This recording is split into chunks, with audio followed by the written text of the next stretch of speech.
Hello everyone, Nubkeks here, and welcome back to our Hero League Season 2 placement games. We are into placement game number 9.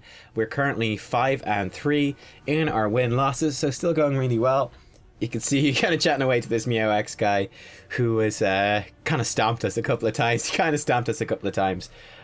We are in this game though, and a bunch of new players in this game that we haven't played with before, I think, as far as I remember, anyway.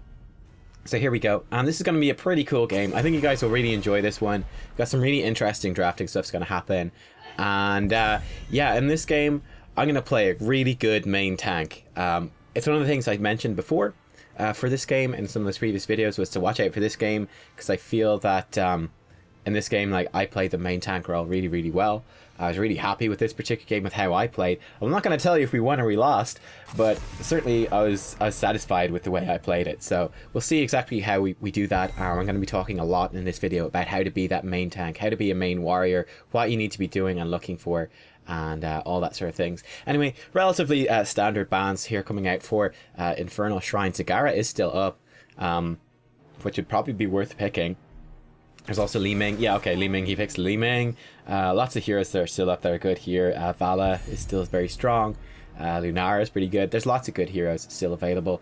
But Sylvanas is obviously good as a win more type hero. Makes the Punisher very powerful. And then Kerrigan is very strong melee assassin, and she's great at this map as well. She can get lots of resets for her Q along the shrines. She can solo the shrines very efficiently. And yeah, she's just really nice. Here we go. So they pick up the Kharazim first, which is kind of intriguing. I don't think Kharazim is worth picking early. I think you can pick your support early. They're going to disguise a lot of their team comp here, and they pick up the Vala as well. I mean, a lot of their team composition is disguised. I mean, we're going into the second ban phase with almost no information. They've got a very versatile ranged damage dealer in Vala. She fits into nearly every composition. I was kind of hoping to play Vala myself, so I'm kind of sad. Then they have Kharazim. I think as far as supports go, he's a little bit counterable. He depends on having a good front line, so we might be able to exploit that. I'm not a huge fan of this Falstad pick right here. Alright, so he locks in the Falstad. This is why I'm not liking it. It's because of what I was just talking about. Is that Kharazim works well with a strong front line, a sort of strong divey team where he can get off his basic attacks. So one way to make his life really difficult is to have a stronger front line than they do, to make it so that he can never actually come in and get the value. About 40% of his healing comes from actually getting basic attacks off. So as you say here, I'm saying like 3 squishies is genius. I'm saying you're really setting us up to be exploited here in this draft. The enemy team has so much left open in their draft for them to take. They can really destroy us, basically, is the problem here. We've got 3 very squishy heroes at ranged. They could pick some sort of heavy dive team and just eat us alive. I mean, they could go something like, they have like Tyrael Greymane and then, I don't know, something else, Thrall or something like that, and make it pretty miserable, honestly, pretty miserable. Or Muradin as well, I don't know. They could really make our life difficult if they wanted to. But yeah, as I was also saying right there, this is probably the best map for bruisers. A lot of the bruisers such as Sonya, Arthas, Kerrigan, I mean Greymane kind of is a bruiser sometimes. Diablo, I actually really like Diablo on this map. All these heroes are really good at soloing the shrines. And what you do then is you open up the map for your team. Here we go, is what I was talking about. Muradin and the Butcher. Yeah, I'm saying this is going to be a shitstorm. I was like, oh boy. So they took away my Muradin, which is what I was looking for. I'm considering taking Arthas, which would be really effective against the Butcher and Kharazim. And then you can see our teammates actually suggesting Johanna. Now, I am going to pick Johanna. I didn't actually see him saying Johanna until I picked her. I was just thinking about it myself as to how to counter this. So I don't know if you believe me though, so we'll just, for the sake of it, we'll just say that he suggested and I picked it because of that. I think it's a really nice pick. I think the Lily pick here is actually really good as well. Get those blinds out on these melee heroes. And then I think Johanna is really strong. She's one of the best heroes against basic attacks. And they pick up Lunara. Johanna and Arthas, I think, and Muradin are probably the best heroes, the best warriors against basic attacks, basic attack type heroes. Whereas I think Muradin is really flexible. I think that Arthas is really good against melee based basic attack heroes like the Butcher and Karazim. Johanna is probably one of the best warriors against ranged damage dealers, though, and kind of thankfully, sort of, they picked up Lunara, and now Lunara is sort of sustained ranged AoE damage, but I'll be able to neutralize her a little bit. Johanna's got a lot of ranged abilities. She's got a ranged blind, she's got ranged stun with her heroic, condemn is sort of like a ranged stun. So yeah, she's got a lot of tools to deal with these ranged heroes. And the fact that she doesn't have an escape doesn't matter as much against ranged heroes. So yeah, she's really good at that. Obviously going to pick up Reinforced in this game, there's no question. And this is one of the big reasons I picked her up as well. So that's going to help a lot. Basically, every time we use a basic ability, we're going to get 2 stacks of block. That's going to massively increase our survivability against the Butcher and against the Vala. And slightly against Lunara, though most of Lunara's damage does come for her poison. But yeah, we'll see how this goes.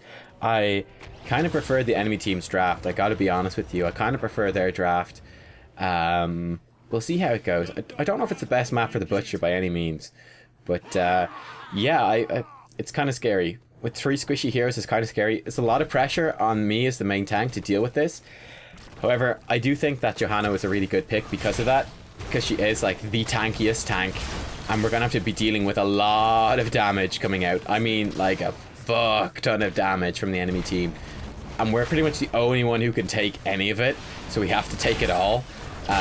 So yeah, Johanna I think is the best pick in this situation. But it's gonna be pretty gnarly. It's gonna be pretty gnarly. So basically what my goal is going to be here in this game is to just keep a zone. I'm going to just try and maintain a zone between my team and the enemy team. To basically enable my team's range damage dealers. Nice kill to basically enable my range damage dealers to deal with the enemy team, to be able to get their damage down. It's what I've been talking about in a few of those last videos, right? Especially compared to that placement game 6 where we had a really weak front line and we were just getting dived upon. In this game, my goal is essentially to be a really strong front line to prevent the enemy team damage dealers from putting pressure on our team's backline, and then therefore enabling our backline to get their damage down, and therefore to sort of win the fight. See, the greatest gank in the world is coming down right here. Even Li Ming was coming up. I was like, yeah, I mean, the dreaded Li gank, right, into a full wave of minions is gonna go, this is not gonna work well. This is not gonna work out. Anyway, the Butcher is here as well. Try to blind the Butcher. I actually miss, unfortunately. However, we are kind of zoning him in a little bit. Karazim has gone for insight build. There you go, we actually body blocked the Butcher into the chokehold. Works out really well. Chokehold, oh god, I hate that word. Choke point! It's a choke point, god damn it. I blame Dreadnought the caster for that chokehold. It's a different thing, dude. Anyway, yeah, that actually worked out really well. And actually really nice to see. I was very concerned about the Falstad pick. I didn't think it was a great pick. But he's playing it pretty well, especially compared to the Falstad in our last game, who's playing very passive. This dude was just like, fuck it. The enemy team, they're all fucking there. They're all like 3 fucking heroes. And he's just like, I don't care, man. I've got like 10% HP. I'm going, I'm basic attacking. I'm taking this Butcher down. So I love to see that. That's really cool. I like that level of aggression. Not stupid aggression, but really smart aggression. Knowing he can push that limit. That's a really good sign.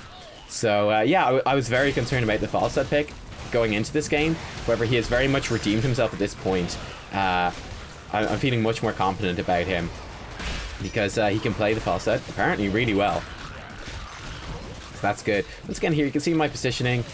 Hey friends, I'm in the bush. They're blinded so they can't do much damage. Just gotta back out. I picked up Laws of Hope at level 4, by the way, to give me just consistent sustain. I think it's probably the best level 4 talent. One of the best talents in the game, in my opinion. It's great. It's like Regen Master plus like a heal built in. It's pretty fantastic. At this point, I think that was slightly my fault. I was looking and mounting up towards the healing fountain. I probably pinged it a little bit too late, or should have been paying a bit more attention. So that was a little bit of a misplay for me specifically, I would have said. If I'd been paying attention and had that blind going in, our teammates would have been okay. So my bad there. Do make a couple of, even though I'm saying like I played a really good game here, I do make a couple of mistakes. I mean, Sagara is going to die. He's getting what damage down that I can. If you look at the counter to the bottom right, we've got 36 to 22. So it's looking pretty good. Falstad is flying in. And Falstad should get a kill down here on the Butcher. We get the blind. The Butcher doesn't get much damage. Falstad just goes on top of the Vala. Falstad don't give a crap. Falstad is just like, I'm awesome. Watch me go. He doesn't quite get the kill on the Vala. I'm baiting them in right here. There we go. The Stormbolt comes in, but I've popped my shield. My teammates were behind them. And there you go. Our teammates swing in and they pick up 2 kills. You could see I was trying to bait them right there. I could have run through the vent to the southwest right there and escaped. Instead, I chose to just run through the shrine. I was doing that intentionally, hoping to bait. I had my trait, my Iron Skin, ready to go, which gives you a big shield and unstoppable. So I knew that even though I was basically completely out of health and mana, I was actually completely safe for all of that. I was just hoping to bait the enemy in or distract them. Number one, distract them away from the minions or the monsters on the shrine, and then also just distract them in general. And it did actually work out really, really well. Right here, Lily made a misplay. So I'd gone really deep, but again, I knew that I was able to go really deep, that I had the tools to escape from that just fine. Lily got struck by a Stormbolt, and then she was just out of position. The enemy team was able to just slow her and focus her down because of the position she got stuck in, trying to help me. So then she died, and then I was trying to help her, and then I died because I was trying to help her, and it all kind of went to shit. Also, Lily doesn't have cleanse. I noticed this at some stage. I'm like, oh shit. He's gone for some sort of mana sustain. I would really have liked to see cleanse. I think cleanse is really important in this particular game. I think it's not good. It's not good not to have that.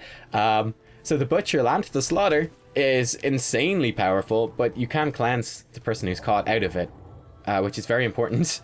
We don't have that. Also, we got this like Stormbolt, we got Rain of Vengeance. They've got a really disgusting pick combo that you could go for, and we don't have a cleanse to save people from that, so that's sort of worrying. Puts even more pressure on me. But we'll see. At least Lily will have lots of mana, I guess. But yeah, it's like she went in to help me. It's one of those unfortunate things. It's understandable that she went in to help me. I would say usually that's good. I think in this situation I had it under control, being Johanna, and she didn't need to come in to help me. She also had no mana, and that sort of added up together, that she put herself out of position to help me, kind of thinking I was out of position when I wasn't. And yeah, stuff like that. Anyway, you can see I'm just in the middle of the enemy team this whole time, and just forcing them to back off. You can see I'm kind of backing off myself. Zagara is not with us, which is why I'm calling for a retreat and trying to be cautious here. It's like we can certainly trade fairly decently, but we need to be careful. It's 5 of the enemy team. Zagara is split pushing and getting a Merc camp, so we really need to be careful. Like, if that turns into a full-on team fight, we're not going to win, which is why I'm kind of dipping in and out a little bit, just trying to create this zone. I mean, Murden comes in to engage. Instantly, I'm going in on their other 2 heroes. Murden's already in there. Just kind of zone them off. And there you go. That worked out really nicely. Their support and the Butcher were completely disabled for that fight, and they ended up taking a lot of damage. I think Zagara just solos Lunara here. I don't know what the Lunara was doing, but that's really good for us. Like, really good for us. So yeah, Lunara is dead for this shrine, which means that this should be ours. We also got level 10 from that, so happy days. This is definitely going to be our Punisher. I'm just going to sit in this bush. Murden's here. That's cool. I'm pretty much just chilling out here. We've seen a couple of them are down to the south, so they might try something fancy. So I'm just being a little bit cautious. Being a little bit cautious that we don't get, you know, overly ganked or anything like that. Anyway, Karazim's caught out of position, so I hit him with my heroic right there. The gust does come out. It would have been a good gust, but we killed him already. And yeah, there we go. The Karazim getting caught out, and the power of level 10 right there. The power of level 10. And just knowing that he was in a bad position and that my teammates were collapsing well, so that throwing out the stun on him would be worthwhile. It's a pretty short heroic that Johanna has with the Blessed Shield, so she's able to deal with it. And this is really nice. We're still early in the game, so look at this. Look at the mini-map. Our teammates are still soaking the other lanes. We're pushing as 3, and our teammates are dealing with the other lanes. Zagara's actually at this point, she's killed the minion wave, so she's going to come down and help us out. So that's like perfect rotations from the team right here. Absolutely perfect. Really great to see. You can see as well, I'm just going ham, like here behind the enemy's fort. I'm just basically soaking up all this damage. Lily came over to help me, which is really good this time, like really good. And we just zone their damage completely off the fort, and we take a fort for free. At this point, we're not going to be able to realistically push down the keep. But yeah, we've got a 2-level lead now secured for us, so that's really great. And we're just going to rotate around, deal with the rest of these, and we'll go back to bottom lane when the lane depushes a little bit and we're able to do so safely. Yeah, I'm just going to scout out this position. This is very much in the enemy team's position. Vala actually hits that, so she triggers that with her Q. Hungering Arrow from Vala. I'm just saying, like, we need to not to DPS this. Anyway, Lunara goes the complete wrong way. She gets stunned out. I land the stun on her and she gets bursted down. Nice save by the Karazim, however. And then beautiful flank from the Falstad, actually locking the enemy team down. Falstad's just going ham right here, doing tons of damage. Picks off the Vala. Lily comes in as well, so nice positioning. Muradin arrives late to the fight, and that's really good. This Lunara has made a couple of huge mistakes. A couple of huge mistakes that are really costing her team pretty badly. Zagara is going for this Mercamp right now, but we have this one. Our team is all here, so this is definitely ours to take. The Lunara just gets destroyed by the burst damage once again. Well played by our range damage dealers. They're playing an absolutely brilliant game. And there you go. I'm going to throw in some B-steps, just taunt these boys. But yeah, that's I would say that I would describe that as 3 huge mistakes from the Lunara. That last one, even though that probably maybe in some senses looked like her worst mistake, getting bursted down like that, I don't fully blame her. It was like her teammates were trying to pick a fight over the Merc camp that they couldn't win. So it was more so the team's fault as a group than specifically Lunara's fault. I feel like she was mostly following up on the team's call. Now she went into a bad position and she got bursted down. But yeah, you can't fully blame her for that, but it's not helping their team out anyway. More so than that, I feel that we have been outplaying them actually quite substantially. I don't think it's purely a team comp thing. I think the Johanna pick is working out great, but I think that we are outplaying them at least so far. Now here's Lunara. Not quite going to throw out my heroic yet. There's the heroic. I see my teammates are arriving. Karazim once again lands a nice palm on himself, but that's the palm gone basically for free. Get the condemn across. I'm just in the middle of the enemy team. Now I'm backing up a little bit. I think at this stage I could go a bit more aggressive. Gonna mount up. And then, yeah, go in. Honestly, that's a second too long. I took a second too long to assess the situation there. I should have been going in sooner than that. But it's looking pretty good. Nice orb from Li Ming. Not gonna work as of next patch, but yeah. Or potentially as of when this video is live, actually. But certainly in the patch we're playing on right here, which is the Alarak patch. Or, yeah, the Alarak patch, yep. It does work. So, yeah, cool. Li Ming picks up the Karazim with an orb, and then we pick up the Butcher, was it? With the rest. So that's pretty nice. Able to keep going relatively aggressive right here. There's only 2 of them. They're not really able to defend this very well. They need to be very careful. There's 4 of us right here. Zagara is soloing the Shrine. This is what I was talking about, by the way, when I was saying that, you know, bruisers are really good on this map for the solo Shrine thing. Because you can have, if you have one hero solo the Shrine, the other 4 can, like, fight this sort of slow defensive battle. And just zone the enemy team off. Nice heroics coming out from our teammates here. Potentially a little bit of overlap, but I think better safe than sorry. I think it's pretty good.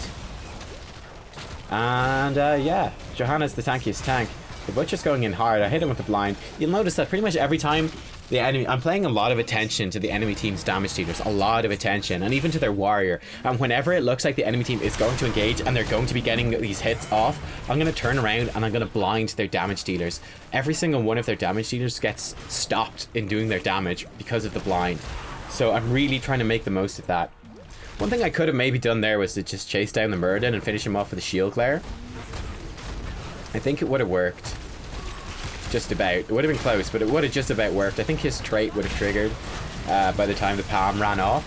So he might have barely survived. I don't know. Doesn't matter too much though. We're pushing in on this keep. There's going to be a keep for sure. I pick up Imposing Presence in my level 16 talent. Oh, level 13 I picked up Burning Rage for more damage, by the way.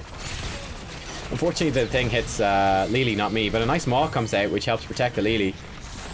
Shrink Ray from Lily comes out as well. The Butcher does just barely pick up the kill though, unfortunately. We're out of mana, we're out of health, so let's just back it up at this point. Let's steal their Bruiser camp, I think is what we're going to do. We're up a hero, so we're able to do this. We've got a lot of damage left as well. Our lowest damage hero is the one that's dead, so we should be able to pick this up fairly handily. There you go, able to pick that up. Muradin is coming in, but they don't get here on time. And very, very nice. Very, very nice. I think, yeah, I have to say, looking at this game, I think our teammates are playing great. And I think, once again, a lot of that is that I felt like I played a really great Johanna game in this. That I've been zoning them out really well. that I've been timing my stuff really well for when the enemy team wants to engage and wants to fight. And I'm just in the middle of the enemy team throwing out those condemns and making it really hard for them to actually do anything. And that's really enabling our ranged assassins and ranged damage dealers to shine as well. So there you go. The imposing presence should work pretty well. It will provide me some protection. It works really great against basic attack heroes. So it has a passive element, which is I think 25%, maybe 20% reduced attack speed or and movement speed, I think, for anyone who hits you with a basic attack. But additionally, you can activate it, and it does this AoE burst, which does a big AoE slow. Unfortunately, I missed my Blessed Shield here, but nice work from Falstad, picks up the kill on that too. So really nicely played. Lunara, once again, proving to be a bit of a weak link right there in her positioning, getting picked off, not rotating safely. We're able to push in here fairly aggressively. Once again, I'm kind of tanking up this damage. The blind comes out on the enemy team's dealers, really protecting our Falstad. Nice heroic from the Lily as well, just ensuring that no one is going to die. Not a bad Gust attempt. Not sure that we have actually the position with the fort still up to follow up on that fully, but it's certainly a nice Gust attempt. Yeah, so we don't actually follow up on it, but it helps us secure the fort. And in a different world, that might have led to a kill, so it would have been pretty good. Once again, going pretty aggressive right here.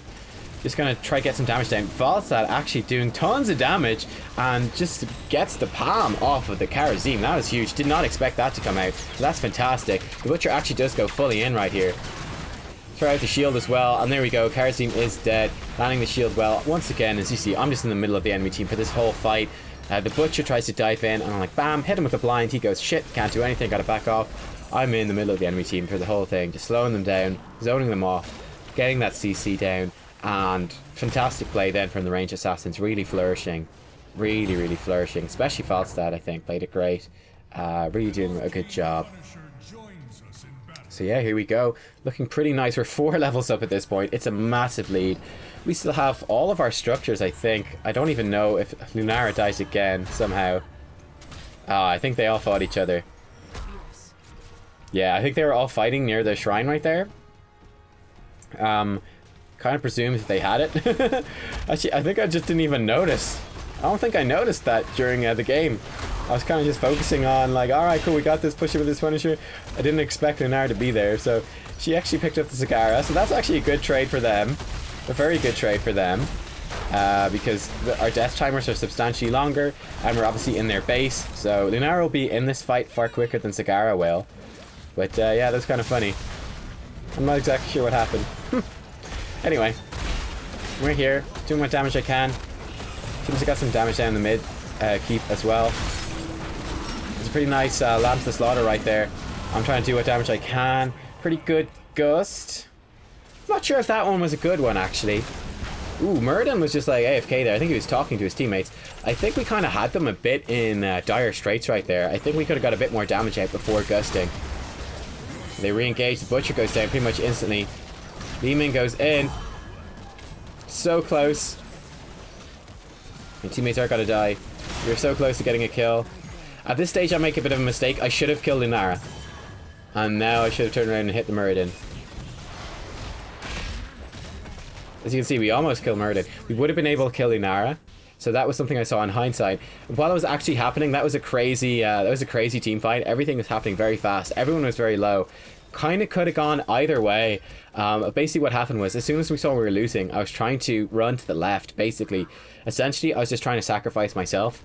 And my hope was that I would bait the enemy team away. And I was basically trying to live as long as I possibly could, and hoping I would distract them, which would enable the rest of our heroes to escape. I think Falstad did escape, so it somewhat worked. However, I could have killed Lunara and escaped as well. Maybe even killed Lunara and the Muradin. I don't know. But yeah, it's a little mistake. I think that's a pretty understandable mistake. It's something that's kind of, you can see it very easily in hindsight when you're not trying to make sense of and trying to make the best decision that you can in like the split second where everything has gone completely nuts. But yeah, basically everyone was dying. I said, all right, I'll be the sacrificial Johanna right here. I'm going to run off the wrong way and just try to draw them away in hopes that it will save some of my teammates from this, because we are going to all die if we try and fight. Yeah, but should have killed Lunara. Oh well. Oh well. Shouldn't matter too much. We're a level up. Still, they got a bit of a comeback from that kill and so on. But yeah, I mean, well, we're almost 2 levels up, I suppose. The main thing is that we're the talent tier up, and it is the second most important talent tier in the game. Level 10 being most important, level 20 being the second most important. We have bruisers pushing in top. The enemy team is actually looking to engage right here. So once again, they're trying to engage. I'm just going to run right into the middle of the enemy team, and they all scatter. Zagara wasn't even there, by the way. Zagara's doing the shrine. Just showing you the power of that. They are looking to engage right here. That was a pretty good one for them. So I just went in with the shield. I got the blind on Nivala, who was down there, with the rest of the team zoned off. So you can see I'm just running into the face of the enemy team right here, right? You see, our teammates are down to the south. I know they're down to the south. I'm just trusting my teammates are going to be able to win, because I'm keeping 3 enemy team members busy. If I'm dealing with 3 enemy team members, I'm confident that my team is going to be able to win the rest of the fight right there. So going pretty hard. We pick off the Lunara. Unfortunately, I've been slowed, so we're not quite able to pick off Butcher. Lily is chasing Carty, and Falstad is chasing Murden, and picks up the Murden kill. So that's pretty epic. And the Butcher comes in. He's got the brand on me. I think it's a bit of unnecessary jugs right there. But again, we're pushing in for the win at this stage, so it doesn't even matter. But I would say that jugs was unnecessary. There's no actual danger. The brand had literally... He got a couple of hits for the brand off. Then I had him blinded, so he couldn't land the rest. And then it had worn off. Anyway, once again, a nice shield coming in. Blessed shield. And we pick up the kill just in time for the game. And GG. That was crazy one-sided. I feel like, once again, kind of like the last game, I think the drafts were relatively even. The drafts weren't terrible on either side. I feel like we just really outplayed them. I felt that Falstad played a really good game. I felt that I played a really good game. And Zagara did a pretty good job too. I think I might give the vote to Zagara. I don't remember. I'm not entirely sure who I give it to. I gave it to Zagara in this sense. I was not able to pay as much attention to the Falstad when I was playing this live. So when I played it live, my initial impression coming out of the game was that Zagara played better, because I obviously noticed all the split push stuff that she was doing much more so. That was much more noticeable, so that's what I walked away with a good impression of. However, watching this back and commentating it now, I really noticed the Falstad play, and he really definitely earned the MVP. I thought I played a really good game with Johanna here as well. You can see our damage was really high, really high. I mean, 62k hero damage. Falstad did 72k, and that's Falstad playing a great game. So yeah, what was our bulwark stat as well? Was it like 48% of our team's damage or something that we soaked up? There's the talent build. Relatively standard Johanna build. My personal preference on the level 7 talent, I like that her form of battle momentum. I think it's blessed momentum, something like that. It's the worst one, but I really like it on her. I think it's really good. I also like the level 7 talent that reduces the cooldown of your iron skin whenever you use an ability. I think those are all really good ones. They're my favorite too anyway. I don't really like the other ones. Some people do, I don't. And then level 16, I thought Imposing Presence was really great for this particular game. I also personally really like the Blessed Hammer, which is your condemn makes a hammer. That does a lot of damage actually, it adds up. I like that one. But in this game, obviously, Imposing Presence all the way. But yeah, I thought it was a really cool game. I hope you guys really enjoyed that one. I thought it was a really good illustration of how to play a main tank well. I think, you know, I don't want to toot my own horn too much, but I thought I played really well in that game. I really do. I think if someone had picked a different hero, even if I'd gone for the Arthas, it would have been a much tougher game. I think Johanna was the perfect pick for that situation. And it just so happens that I'm actually a really good Johanna player, and I really enjoy the hero. I think if you'd had a worse player in Johanna, I think that game would have gone much worse. I think you could see throughout pretty much every fight, we had this just ginormous impact on the fight. Just the zoning, just the attention, just the amount of disruption we were able to bring to that fight was absolutely huge. There were so many fights where we basically neutralized everything the enemy team was trying to do. Every engagement they tried to do, just like, bam, Johanna's here. Sorry guys, you don't get to do anything. So I thought that was really cool. I felt really happy about this one, and I was really glad that I could show you guys this and get a real cool insight into how to play her. Like I said before as well, Johanna's really good, I feel, against the ranged basic attackers. So yeah, I think that's her kind of niche at the moment. She's really good at wave clear, and she's really good against enemy team basic attackers. But yeah, that's like the ideal Johanna game right there, pretty much. Really good. And yeah, then shout out to Falstad as well, because because that dude played freaking amazing. And I think it's also interesting for you guys. I hope that these placement games have been a really cool learning process for you. It's something I've been trying to do over the course of this series. Like, I'm intending these placement games, and it's the way I'm making them. And the reason I'm putting them all up and doing this sort of in-depth commentary is that we're seeing a few aspects of the game really come through in this, and to kind of bring them up as these recurring themes. So, I mean, one of the big recurring themes I feel of this, well, drafting has been, though I think the drafting's been a bit better in these last few games. But yeah, drafting is definitely an issue. Then we also had the whole issue of like the main tank, and how do you main tank and be the warrior for your team. We've seen that done badly, so I was really glad to have a game here where I showed it done really well. Then in the last game as well, one of the things we brought up in the last game was not going aggressive and not making the most of your damage and playing too passive. And it was really cool to see the Falstad in that game playing too passive, and then this really aggressive Falstad in our game, just pushing the limits of the character, and then just that paying absolutely massive dividends. And yeah, just, it comboed really well with what I was doing too. And yeah, there you go. Well played by my team. I thought they played excellent. I thought everyone on our team played excellent. I thought, I felt that maybe, obviously I made a couple of small mistakes, but I think they were pretty forgivable. I thought Lily made a couple of small mistakes, but again, I thought they were pretty forgivable. A couple of the Falstad gusts weren't the best, but again, no big deal. I thought, for the most part, every single one of our teammates played a really excellent game. Like, they played a really excellent, like, top level game. Yeah, it was really good. So there you go. I felt that we were in a position where the game could have gone very differently. Like I said at the start, I actually got the prediction wrong. I thought this was going to be a shitstorm. It actually worked out really great. I think it actually worked out really, really well. But yeah, that could have gone very differently. I think it could have gone very, very differently. But there you go, guys. Cool game. I really enjoyed that one. And I hope you did too. Give it a like if you liked it, and if you learned something. I'll see you all next time for our final placement game. You can find out how we do, where we're going to end up.